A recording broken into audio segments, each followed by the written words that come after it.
பசிக்கும் கொடுத்தாரு, கட்சியில் இருக்கிற எல்லாரையும் அரவணைச்சார். அங்கே ஒரு வார்த்தை சொல்கிறாரு, அவருடைய திமுகவில் அவர்கிட்ட உதவி பெறாதவங்க யாராவது ஒருத்தர் 2 பேர் தான் இருப்பாங்க, எல்லாருக்கும் உதவினவர் எம்ஜிஆர்னு அவர் எழுதுறாருங்க. அவர் அதை எழுதுறாரு. அதனால தான் சொல்கிறாரு, கலைஞர் கருணாநிதி கூட ஈவிகே சம்பத் உள்கட்சியில் இருக்கும்போது ஈவிகே சம்பத்தை சமாளிச்சிட்டாரு, ஜெயிச்சிட்டாரு, மத்திய இழங்க ஜெயிச்சிட்டாரு, நாவல நெடுஞ்செழியனை ஜெயிச்சிட்டாரு, ஆனால் எம்ஜிஆர் தோத்துட்டாருன்னு எழுதுறாரு. எப்போ?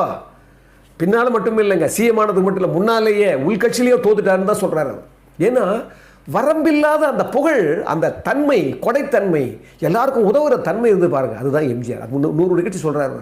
அதாவது மகாகவி பாரதி பாருங்கள், அவருடைய சப ஊர்வலத்தில் 21 பேர் தான் இருந்தாங்க.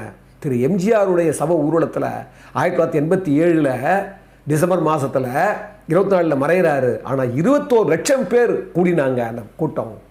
அதுதான் எம்ஜிஆர்னு சொல்கிறார். அந்த கரிஷ்மா அதுக்கு ஒரு நிகழ்ச்சி சொல்கிறார். நான் ஒரு தடவை அவர் தோட்டத்துக்கு